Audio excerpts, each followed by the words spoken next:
Assalamualaikum warahmatullahi wabarakatuh. Halo semuanya, perkenalkan nama saya Arinda Nuraziza Fatina. Saya mahasiswi Universitas 17 Agustus 1945. Saya di sini akan membahas tentang makna virginitas antar budaya.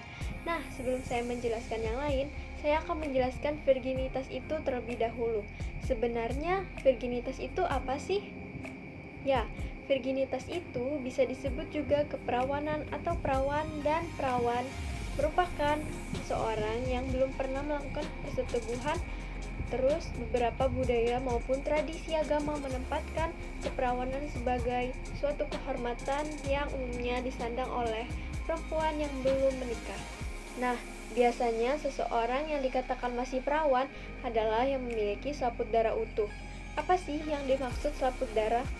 Selaput darah adalah selaput tipis yang menutupi lubang vagina seseorang gadis dan biasanya akan robek pada hubungan seksual pertama. Jadi, jika seseorang gadis mengalami pendarahan setelah hubungan seksual, diasumsikan bahwa dia masih perawan dan juga tidak adanya pendarahan ditafsirkan sebagai tanda bahwa dia memiliki pengalaman seksual sebelumnya. Meskipun makna biologis dari keperawanan adalah seseorang yang tidak pernah melakukan hubungan seksual. Kalau menurut Dr. Niko Mangyeni, dokter spesialis obstetri dan ginekologi, keperawanan dalam definisi awam adalah selaput darah yang utuh. Banyak dipercaya ketika selaput darah rusak, maka seseorang sudah pernah berhubungan seksual. Meskipun makna biologis dari keperawanan adalah seseorang yang tidak pernah melakukan hubungan seksual. Kalau menurut Dr. Niko Mangyeni, dokter spesialis obstetri dan ginekologi, keperawanan dalam definisi awam adalah selaput darah yang utuh. Banyak dipercaya ketika selaput darah rusak, maka seseorang sudah pernah berhubungan seksual. Tidak seperti yang dipahami kebanyakan orang, selaput darah bukan seperti tirai yang menutupi semua bagian vagina, lalu koyak tertembus setelah penetrasi. Selaput darah tidak menutupi seluruh liang vagina. Hymen hanya merupakan lipatan tipis jaringan lunak dan pembuluh darah di pinggiran, bagian depan pintu masuk vagina.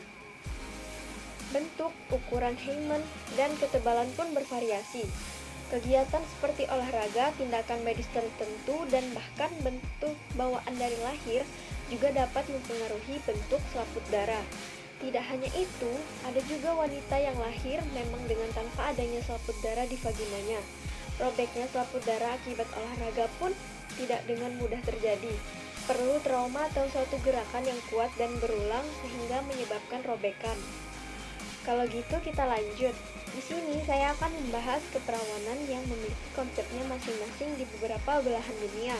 Nah, ini dia ulasan yang dilansir dari berbagai sumber, yaitu 1. Seks pranikah dipengaruhi budaya. Seks pranikah di negara tertentu adalah hal biasa karena dipengaruhi oleh aspek budaya dan sosial. Kedua jenis kelamin sama-sama percaya diri dengan interaksi seks lawan jenis. Pendidikan seks yang diberikan berbeda dari negara lain. Banyak anak-anak sekolah menengah yang sudah melakukan hubungan seksual, bahkan banyak pasangan yang sudah hidup serumah sebelum terjadinya pernikahan yang resmi. Masih perawan selama belum menikah. Di bagian negara lain juga menganggap perempuan masih tetap perawan apabila dia belum menikah, sekalipun wanita tersebut adalah seseorang pekerja seks, karena menurut mereka hanya lewat pernikahanlah keperawanan tersebut hilang. Tetap perawan setelah menikah.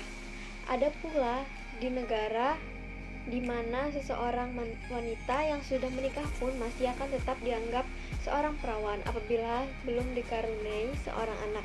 Karena prinsip di sana keperawanan bukan hilang melalui hubungan seks tetapi dengan memiliki seorang anak. Nah, itu saja saya akan melanjutkan makna dan implikasi keperawanan dalam berbagai budaya di seluruh dunia. Jadi, yang pertama itu keperawanan dalam budaya Oriental. Meskipun sangat berbeda dengan agama, etnis, dan geografi, budaya di sebagian besar Asia Selatan dan Tenggara memiliki sikap yang sama terhadap keperawanan seorang gadis. Pengalaman seksual benar-benar dilarang sebelum menikah.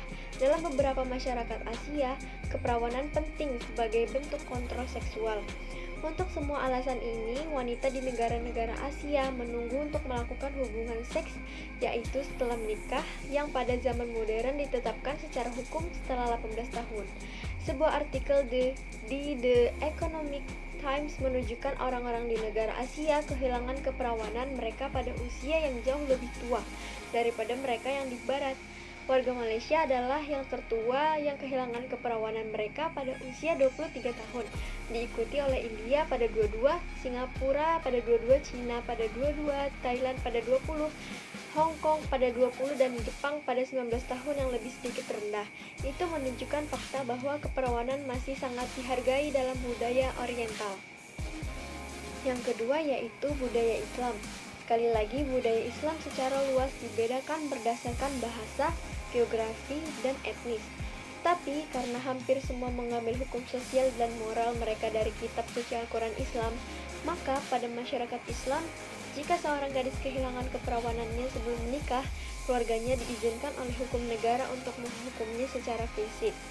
Ini karena gagasan tentang kehormatan dan rasa malu keluarga terkait dengan keperawanan seorang gadis. Hubungan seksual pranikah disebut sebagai zina dalam hukum syariah yang ditafsirkan dari Al-Quran dan hadis. Yang ketiga, budaya Afrika. Masyarakat tradisional Afrika juga sangat menekankan keperawanan wanita sebelum menikah. Dalam masyarakat Afrika, keperawanan adalah sesuatu yang bisa dibanggakan. Dampak dari hilangnya keperawanan sebelum menikah, anak perempuan harus menghadapi penolakan sosial, pengucilan dari keluarga jika bukan hukuman fisik, dan menegakkan keperawanan sebelum menikah adalah salah satu cara untuk mencegah penyebaran AIDS dan kehamilan remaja. Dan yang terakhir adalah budaya Barat modern.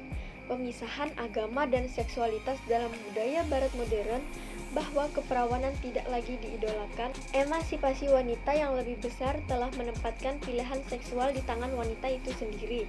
Di negara-negara seperti Amerika Serikat, Kanada, Australia, Skandinavia, dan kawasan Eropa Barat lainnya, perempuan memiliki kebebasan untuk melakukan hubungan seks kapan dan dengan siapa mereka inginkan.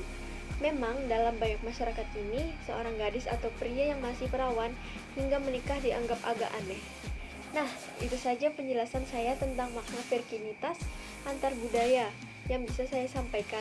Terima kasih sudah menonton video ini. Kurang lebihnya saya mohon maaf apabila ada salah kata.